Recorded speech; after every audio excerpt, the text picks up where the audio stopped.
Ageu, capítulo 1 e verso de número 2. Assim diz o Senhor dos Exércitos: este povo diz, ainda não chegou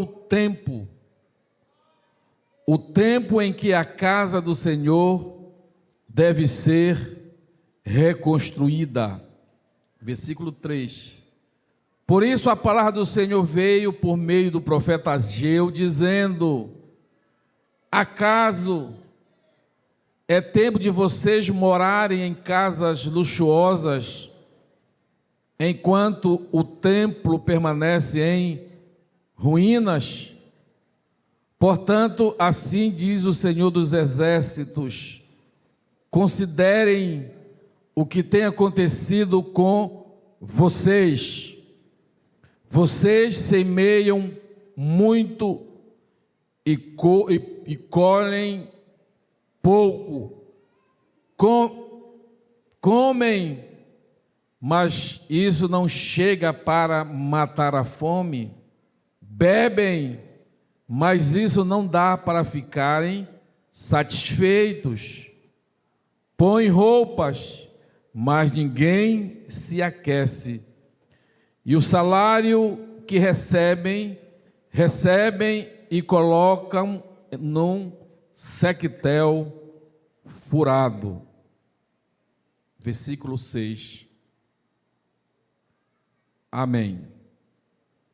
Amados, o livro do profeta Ageu, um dos menores livros do Antigo Testamento, mas ele traz um impacto poderoso sobre a vida do povo que havia voltado do exílio, ainda no reinado do rei Ciro. E a Bíblia diz que este povo, ele volta para Jerusalém, e havia uma missão clara, diga clara.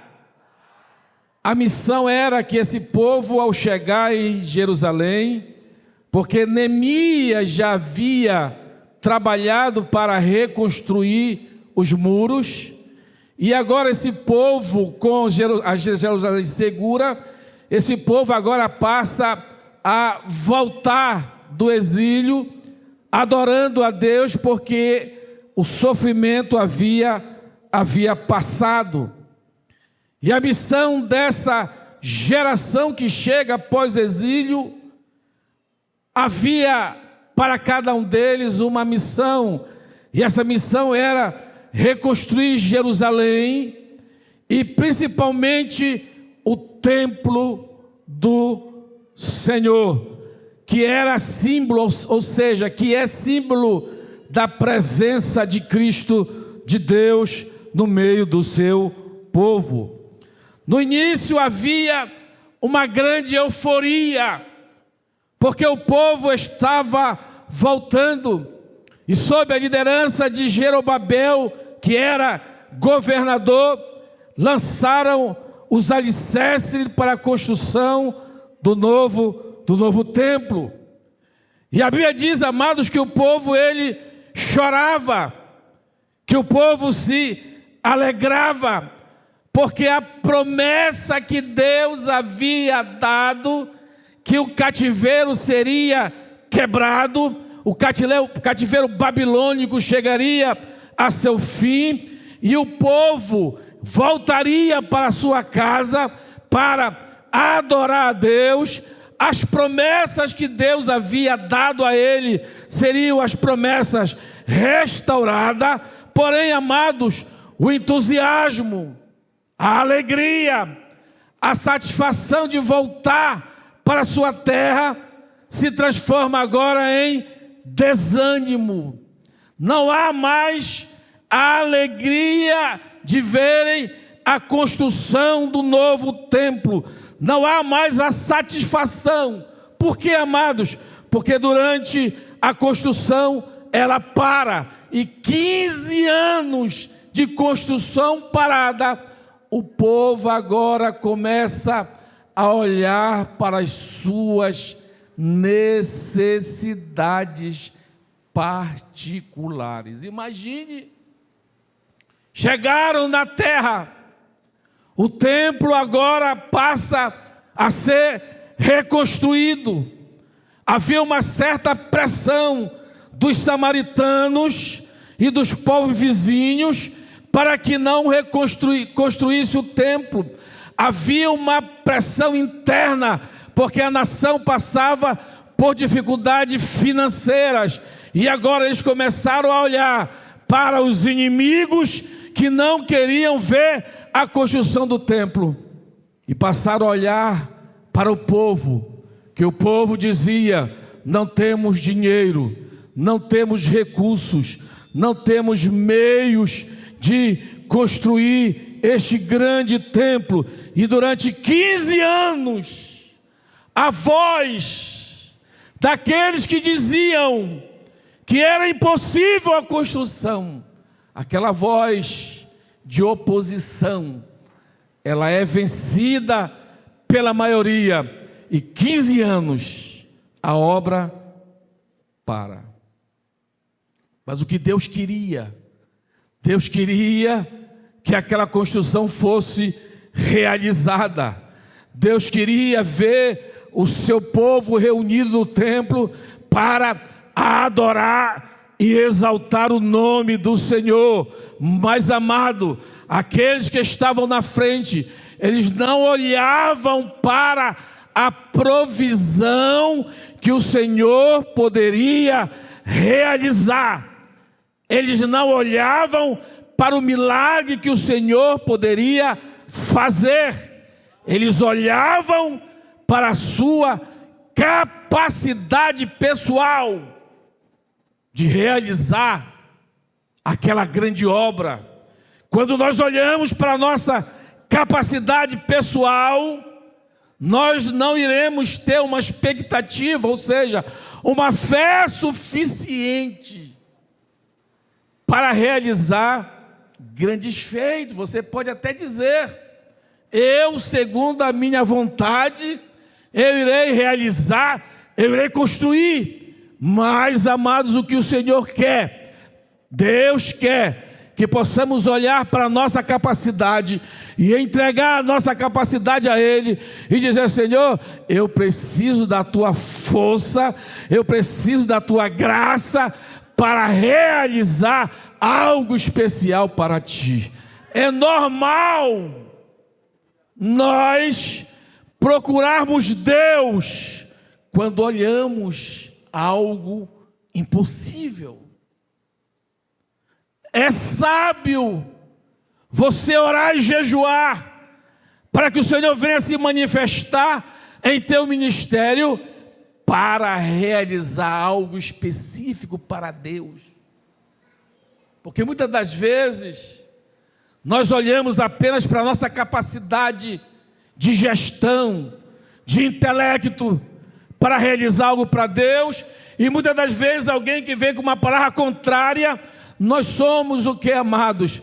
Nós somos, muitas das vezes, induzidos a não realizar, porque não ouvimos a voz de Deus, e achamos que o ímpeto, que o desejo é pessoal, e não realizamos aquilo que Deus faz, porque achamos que não somos merecedores, ou somos frágeis, ou somos fracos. Mas o que Deus quer, que nós possamos olhar para Ele. Aleluia. Eu não sei qual a tua dificuldade ou tribulação que tu estás passando, que tu pode olhar para ti mesmo e dizer: é impossível realizar. Amém por isso. Mas entenda uma coisa, olhe para Deus. Ele está aqui nesta noite, aleluia, e você vai dizer: Senhor, eu não tenho capacidade de fazer, de realizar, e o Senhor vai dizer: creia em mim, creia em mim, creia em mim, creia em mim, aleluia, creia que eu tenho poder para abrir as portas. Então, amados, porque nós somos crentes, porque nós seguimos a Cristo, porque temos que entender que não estamos sozinhos, aleluia, que você não está sozinho, mas existe uma fé suficiente, aleluia, em Cristo, para realizar condições que julgamos que somos frágeis e fracos. Eles olhavam para a estrutura do templo e eles achavam que não tinham dinheiro, que não tinham recursos, que os inimigos externos, os vizinhos externos estavam influenciando, os samaritanos. Eles diziam que não tinham recursos, mas Deus, Ele levanta Ageu, o profeta, e denuncia e fala: ei, vocês precisam entender, aleluia, aleluia, vocês precisam entender, aleluia. O profeta denuncia dizendo, aleluia, enquanto a casa que vocês estão vivendo são casas luxuosas, são casas prósperas, aleluia, o templo se encontra em ruínas, porque lhe falta fé, porque lhe falta intimidade, porque lhe falta ação em fé, para que Deus venha realizar milagres e bênçãos. E Ageu, ele diz assim, olha, Ageu denuncia: muitos de vocês habitam em casas luxuosas e têm o melhor que o dinheiro pode ter. Ei, mas olha para o templo, olha para o santuário, olha para a construção. A casa de Deus está em ruínas, porque Deus, Ele usa o profeta, Ele usa o profeta Ageu, para que eles entendam que eles estão desviando do projeto que Deus havia determinado para eles, quando eles voltassem do cativeiro.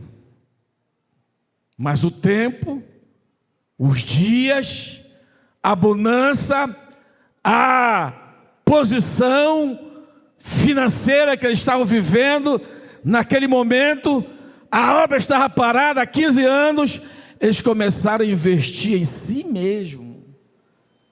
Nós não vamos mais reconstruir o templo, não há dinheiro, temos inimigos externos, vamos cuidar do nosso bem-estar. O que acontece, amado? Um comodismo toma conta do coração do povo. O que é o comodismo?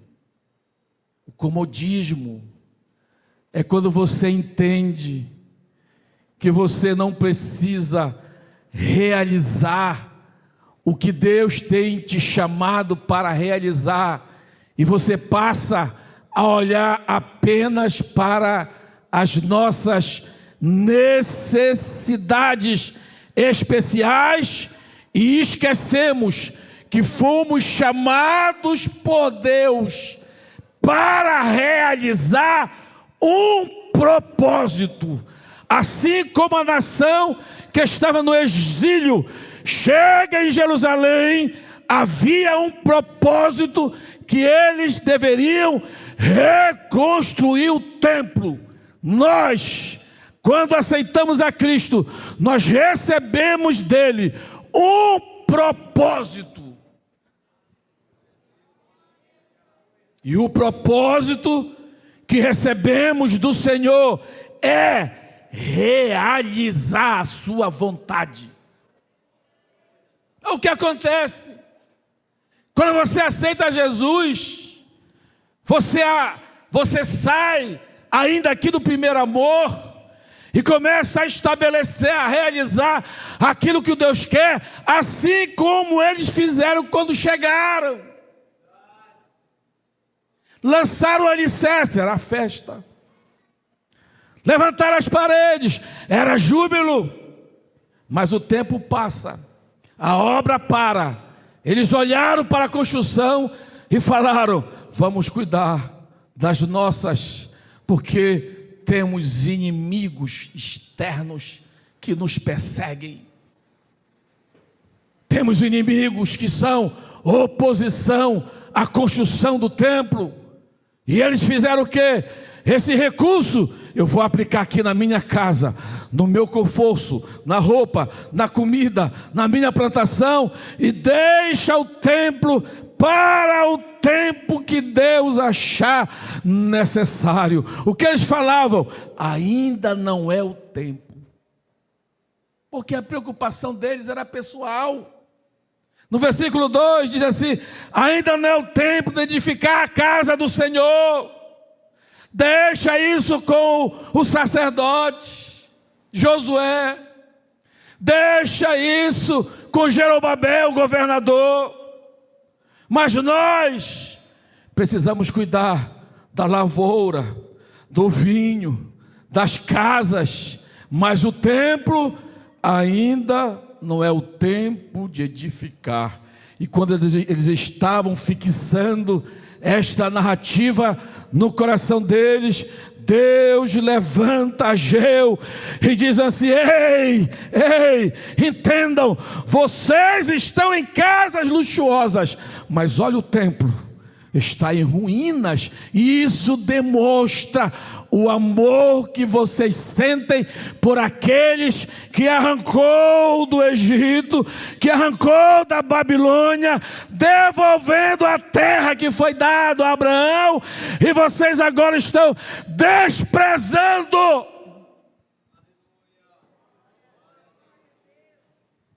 os preceitos, a aliança, a promessa que Deus havia determinado para cada um de vós. Aleluia. E o povo entende que eles estavam pensando em si mesmo.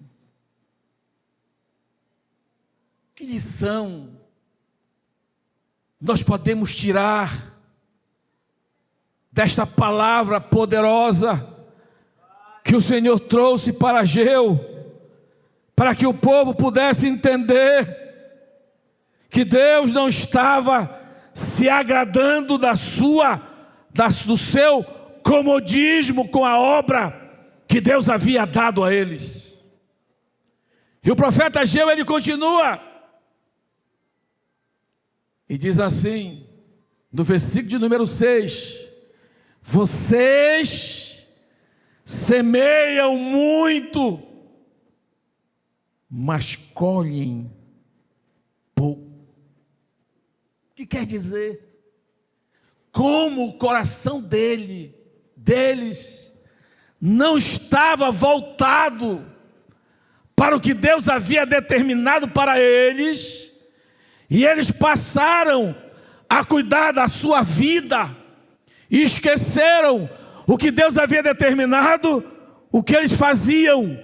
Eles plantavam tudo, investiam dinheiro, mas a colheita era mirrada. E não existe algo mais frustrante para o agricultor, é quando ele semeia muito, mas colhe nem a semente que foi plantada.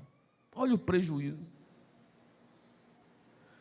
E ele continua dizendo: vocês comem, mas isso não chega para saciar a fome, não havendo o produto da terra, não havendo cereal, não havia comida, e a comida que eles comiam não matava a fome que havia no meio da sua casa. A Bíblia diz que eles bebiam o vinho, mas não se satisfaziam, vestiam as roupas, mas não era suficiente para aquecer no frio, e ele recebia os salários, num sequetel furado. Ou seja, o dinheiro, ele esvaziava, ele saía das suas mãos e não era aplicado de forma correta. Por quê? Porque eles estavam realizando a sua própria vontade, o seu próprio querer, e abandonaram o que Deus havia determinado para eles, que eles construíssem o templo do Senhor para a sua adoração. Aleluia, aleluia. Amados, quando você olha para essa palavra, nós vamos olhar para aquela nação que eles chegaram prestando cultos, porque o cativeiro babilônio havia quebrado, terminado, e eles voltaram em júbilo, e eles tinham todas as razões para realizar o que Deus havia pedido a eles. Mas com o passar do tempo, as prioridades, o que Deus havia determinado, passa a ser apenas uma palavra ao vento, e eles passam para cuidar de si mesmo e esquecem o que Deus havia determinado para eles. Agora entenda algo especial. Você não foi conquistado pelo Calvário apenas para cuidar de si mesmo, mas nós fomos conquistados pelo Calvário para sermos um autêntico soldado de Cristo no projeto que Ele tem determinado para a nossa vida. Mas são poucos aqueles que entendem, que conseguem discernir que Deus te capacitou, te chamou para uma missão, para um projeto. E nós passamos a vida toda, o nosso cotidiano todo, apenas planejando aquilo que nós queremos para nós mesmos. O que eu vou estudar, como eu vou casar, o que eu vou construir, o que eu vou realizar, o que eu vou comprar. A igreja, eu vou ao domingo. Eu vou ao domingo. Quando você olha para esse pensamento, você vai entender que aquele que foi alcançado, que recebeu de Deus uma missão para realizar, não realiza porque ele pensa apenas nas suas prioridades e esquece a prioridade de Deus. A prioridade de Deus. Agora entenda, feche teus olhos. Feche teus olhos. Pergunte não a mim, pergunte a Deus, ao Espírito Santo que está aqui. Esse mês de setembro, qual foi as tuas prioridades?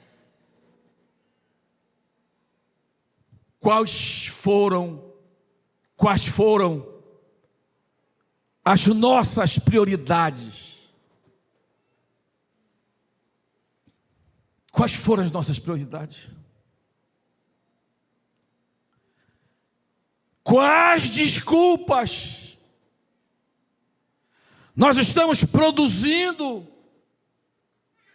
para tentar enganar Deus e dizer: não tenho tempo? não tenho meios, não temos como fazer, nem como realizar. Uns dizem, não tenho capacidade. Moisés não tinha. Não tenho como realizar. Não é a minha chamada. Geralmente nós queremos prestar conta com Deus, até a nossa liderança, com o argumento que Deus não aceita. E que argumento que Deus não aceita? Não posso, não tenho tempo, não sei realizar. São argumentos que Deus não aceita, porque quem capacita é Ele. Alamacacita, alamalama. Aleluia. Sabe por quê, amados? O comodismo, ele traz uma semente de esterilidade, de estéril, no reino. Se Deus tem uma chamada para a tua vida, mas você se torna um alguém que não realiza aquilo que Deus quer, você está você está em um comodismo pessoal. E esse comodismo, ele traz uma semente de esterilidade. E o projeto que Deus tem, os dons que Deus tem, eles não acontecem na sua vida, porque o comodismo nos leva à esterilidade espiritual.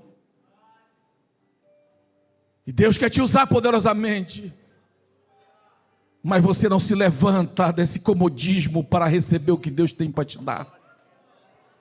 E você se torna estéril no reino e não realiza aquilo que Deus quer, porque o comodismo te prende ao marasmo da vida, e a tua vida espiritual se torna estéril, porque você não avança naquilo que Deus quer realizar na tua vida. Quantas vezes o Senhor tem te manifestado pelas madrugadas dizendo, levanta e ora, levanta e clama, lê a minha palavra, mas o espírito esse espírito de marasmo, ele tem invadido a tua vida, e não há uma ação ativa para que você venha fazer aquilo que Deus quer, para que Deus possa te usar poderosamente. Aleluia. Então, quando você não se levanta, não se dispõe para realizar aquilo que Deus já te prometeu, e já te chamou, e já te preparou, e já te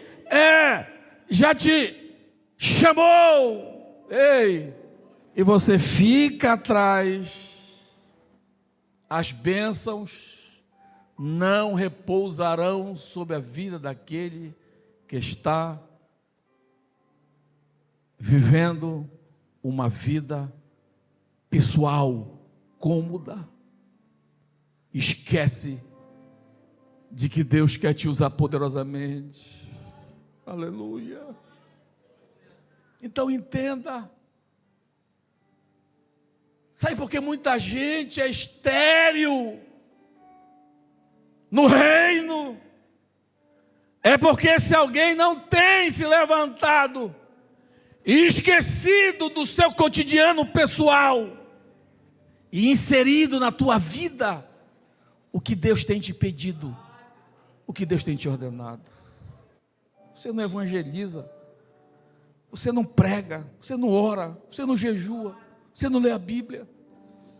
Não há um esforço pessoal para ganhar o teu vizinho, porque você diz, eu não tenho capacidade, eu não sei falar, eu não sei evangelizar. Ei, se tu não sabe é porque Deus não está aí. Se tu não sabe, é porque o Espírito Santo não está gerando vida. Aleluia. Vida. E você passa a viver uma vida estéril. Uma vida estéril. Sem a graça do Evangelho. Aleluia. Aleluia. Sem a graça do Evangelho. Aleluia. E quando você percebe, a sua vida está totalmente amarrada aonde o dinheiro desaparece. Aleluia. Aonde tudo que você planta não floresce. Quantos projetos financeiros, quantos projetos pessoais já foram construídos pelas tuas mãos, mas nada dá certo, porque você planta muito, mas não colhe nada, porque você tem fechado os teus olhos para o que Deus tem te chamado para realizar, e você não realiza, e acha que a força do teu braço, ou o teu intelecto, vão abrir as portas, e não se abrirão, porque quem abre as portas é Deus, e Deus não abre a porta para desobediente, Deus abre a porta para servo fiel.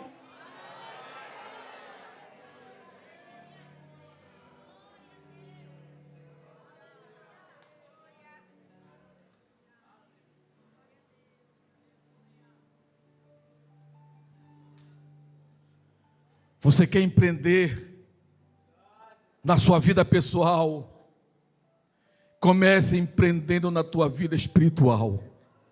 Aleluia, aleluia, aleluia, aleluia.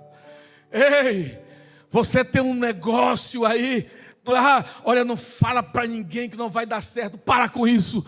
Fala para Deus. Aleluia.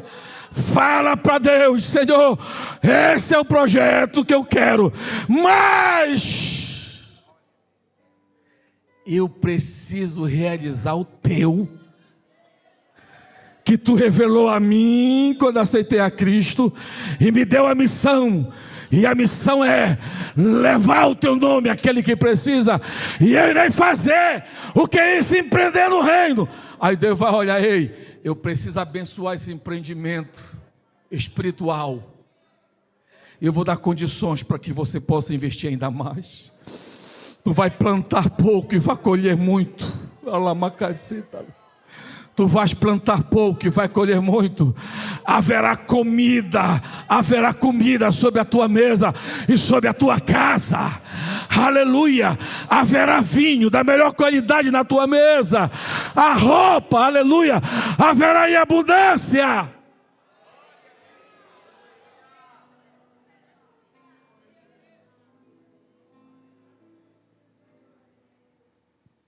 Mas tem muita gente, amados, que quer enganar Deus, que tenta enganar a Deus, dizendo: Senhor, eu quero ser abençoado. Amém, todo mundo quer. Mas existem princípios para a bênção, segundo o texto. Existem princípios. Eles já abandonaram a construção, o desejo de realizar. Eles abandonaram.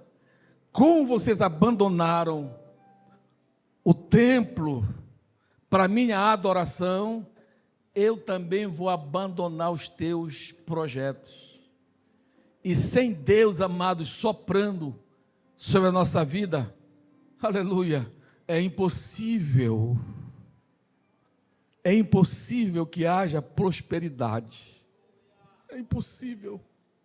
Mas quando você, aleluia, obedece a Deus e anda em seus caminhos, e é uma bênção onde o Senhor tem te colocado, ei, aleluia, aleluia, você vai empreender no reino, você vai empreender na tua vida financeira, e você vai dizer para o Senhor: Senhor, eu estou empreendendo na minha vida espiritual, e eu quero que tu empreenda na minha vida espiritual. E Deus vai dizer: deixa comigo, deixa comigo, deixa comigo, Deixa comigo, deixa comigo, deixa comigo, deixa comigo. Alamacai, calamás. Balança o teu irmão, balança ele aí, balança. Pega na cabeça dele para ele entender, balança aí e diz assim: ei, tu quer prosperidade financeira? Realiza o que Deus quer na tua vida.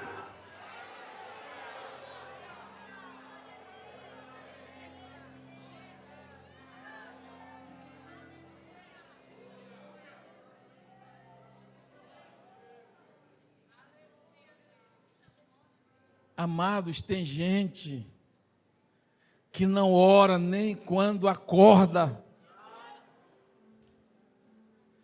e já nasce, já acorda brigando com o marido, brigando com os filhos, não coloca os filhos na roda da mesa para orar por eles. É o inferno na casa, ei, é o inferno, tudo, a comida desaparece, a farinha vai embora, a roupa desaparece. Vai lá no Semage pedir roupa, eu quero roupa. Lá em casa não tem, está aqui. Mas mesmo essa roupa chega lá, não dá para cobrir. Porque é uma maldição para aquele que conhece a Deus, mas é estéril para o mundo.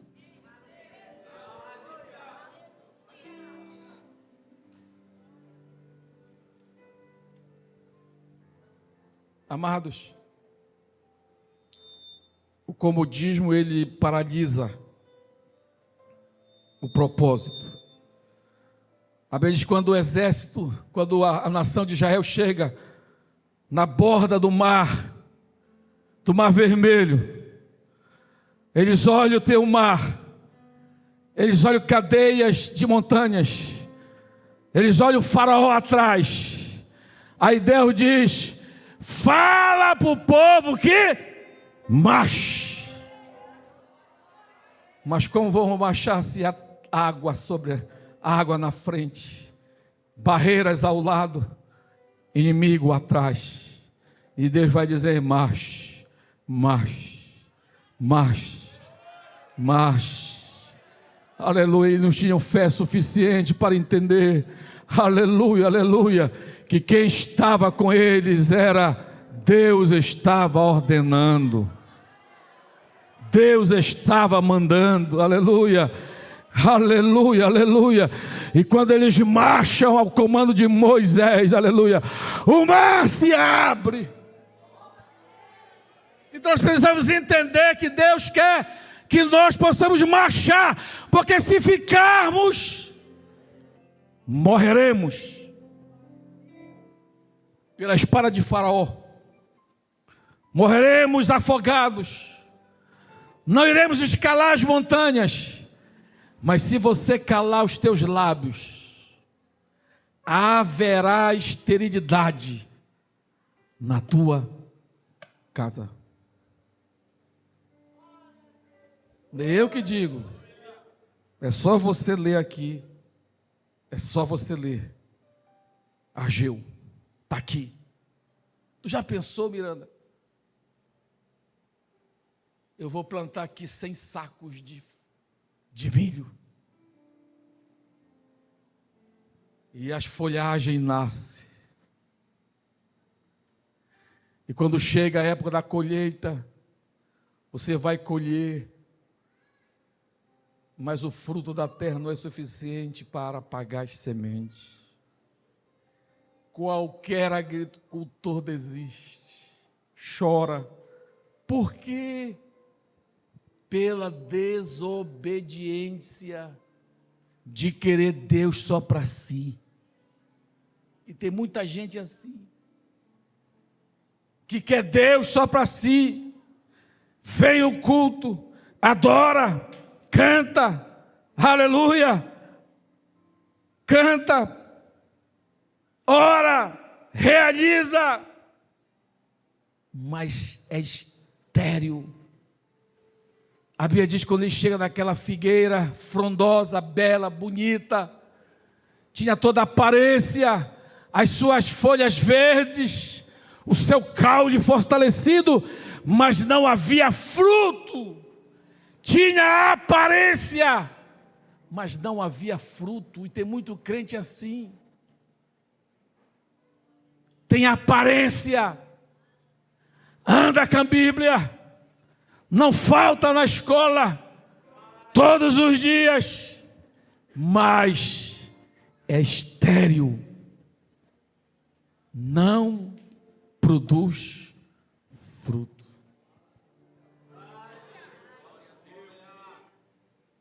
E se acha o bambambam da história.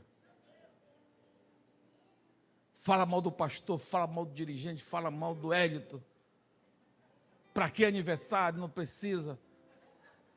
Só gastar dinheiro. Anda uma vida de desgraça.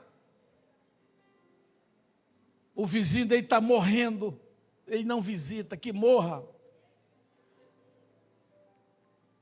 Que morra. Bem feito. Falou mal de mim não sei quando. Falou mal do meu filho. Mas tu vai prestar conta dele.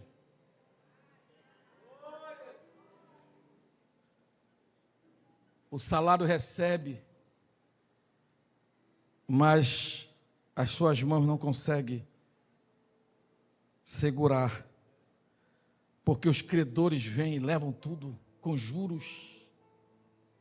Não, é juros multiplicados. Por quê? Não há prosperidade.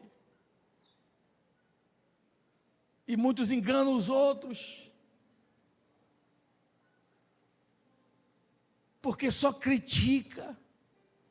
Enche os templos com aparência de piedade, mas negam a eficiência da palavra e não obedecem a Deus, e desprezam o órfão e a viúva, e não se compadece com o ferido. Aí Deus está dizendo: ei, tu vai plantar, não vai colher, não vai ter comida, não vai ter vinho, as tuas roupas não te acolherão do frio, e você não participará dessa bênção.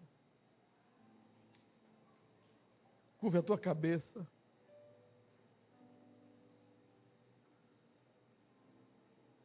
E traga a tua memória. Traga a tua memória. Quando foi e quem foi que você estendeu a mão ao ferido? Quantos que você discipulou? Quanto que você sentiu a dor? Mas você está acomodado na tua casa, esperando o arrebatamento da igreja. E eu te digo, cuidado, você pode ir para muitos céus, mas não o céu de luz que Deus tem para os salvos. Aleluia. Olha para o teu irmão, aponta esse teu dedo aí de profeta e diga: meu irmão, fala para ele aí. É para falar, fala para ele aí. Deus, fala com autoridade, amado, diga: Deus tem um projeto pessoal para você. Não rejeite, senão as bênçãos não estarão sobre a tua casa.